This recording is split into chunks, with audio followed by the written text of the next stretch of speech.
So this is the 7th question of section C. Probability of randomly 3-digit number is divisible by 7. ठीक है, तो इसमें concept use होगा arithmetic progression का, ठीक है ना, जो AP आपने 11th क्लास में पढ़ी है उसका यहाँ पे यूज़ होगा। किस तरीके से बताते हैं, ठीक है। तो सबसे पहले अगर हम देखें प्रोबेबिलिटी ऑफ रैंडम 3-डिजिट नंबर, तो 3 डिजिट नंबर शुरू होते हैं 100 से, ठीक है ना, और ख़त्म होता है 999 पे, मतलब 100 से 999 तक आपके जितने भी नंबर होते हैं वो 3 डिजिट के होते हैं।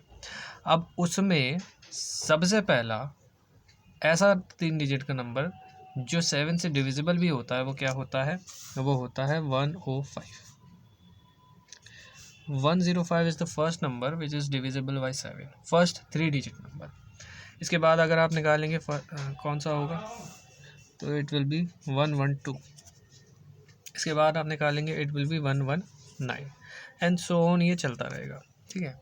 और जो लास्ट 3 डिजिट नंबर होगा जो कि 7 से डिविजिबल होगा, it will be 994। This is going to be the last 3 digit number which is divisible by 7। इसके अलावा और कोई नहीं है।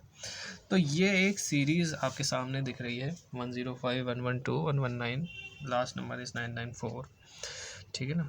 एक मिनट, 717, 7427, ठीक है, 994।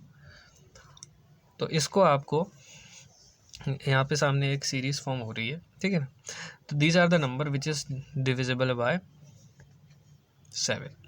सो बेसिकली यहाँ पे ये जो सारे नंबर्स है ये आपके फेवरेबल आउटकम्स हैं, ठीक है ना, क्योंकि डिविजिबल बाय 7 होना चाहिए तो इनमें से ही कोई एक होना चाहिए, यानी कि ये सब आपके फेवरेबल आउटकम्स हैं। और टोटल आउटकम्स आपके पास 100 से 999 तक सारे नंबर्स हैं, जो कि 900 नंबर्स हो जाते हैं। तो टोटल आउटकम्स आपके पास 900 है, लेकिन फेवरेबल आउटकम्स आपके पास कितने हैं काउंटिंग में आपके पास ये कितने हैं वो हमको निकालना पड़ेगा। अब हम एक एक करके काउंट करेंगे, it is going to take a lot of time. तो हम यहाँ पे अर्थमेटिक प्रोग्रेशन का एक कंसेप्ट यूज़ करेंगे। क्या कंसेप्ट है वो? कंसेप्ट ये है कि general term of an arithmetic progression is equal to a plus n-1 d। इसका यूज़ करेंगे हम। General term of an arithmetic progression is equal to a plus n-1 d। यहाँ पे a होता है आपका फर्स्ट टर्म, d होता है आपका common difference, and n is the number of terms, ठीक है ना, n is the number of terms. अब nth टर्म की बात कर लेते हैं। nth टर्म हम यहाँ पे जनरल टर्म हम कोई भी ले सकते हैं, तो हम ले लेते हैं इसका लास्ट टर्म, ठीक है ना। लास्ट टर्म क्यों ले लेते हैं सर? क्योंकि हमें फर्स्ट से लेके लास्ट तक नंबर ऑफ डिजिट्स चाहिए, ठीक है ना, जो कि हमें पता नहीं है वो हमें चाहिए।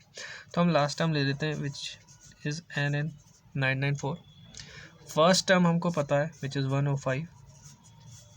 नंबर ऑफ डिजिट्स स्टार्टिंग से एंड तक हमें नहीं पता है, तो let it be n-1 and common difference in सब के बीच में 7 है। क्योंकि ये एक अरिथमेटिक प्रोग्रेशन है तो मैं यहाँ पे ये कर पाया, अगर नहीं होता तो फिर मैं कुछ और करता। तो अब हमें इसको सॉल्व करना है, तो it will B n-1 into 7, 994 minus 105। इसको माइनस करेंगे तो 14 में से 5 गए, 9 बचे, 8 8 8 8 9। तो 9n-1 7 इधर जाएगा डिवीजन में, तो it will B 889 by 7। Divide करते हैं तो इट विल बी 1 7 2 14, 7 7 जा 49, 127। तो n की वैल्यू यहाँ से आ जाएगी 128। n की वैल्यू यहाँ से आ गई 128। तो यहाँ पे हमारे पास नंबर ऑफ डिजिट्स आ गई हैं 128, यानी कि फेवरेबल आउटकम्स आपके 128 है। तो प्रोबेबिलिटी अगर हम निकालेंगे तो प्रोबेबिलिटी हो जाएगी favourable outcomes divided by total outcomes जो कि है 900।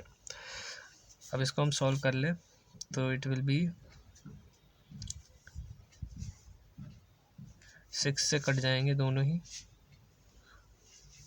6 2 12, नहीं 6 से नहीं कट रहा है, हाँ 6 से तो नहीं कट रहा है, 4 से चले जाएंगे, 4 3 12, 4 2 8, 4 2 8, 4 2 जा 8, 4 5 जा 20. It will be 32 upon 2 to 5. This is going to be the probability of a randomly chosen number, 3 digit वाला, which will be divisible by 7. And this is the solution of this question.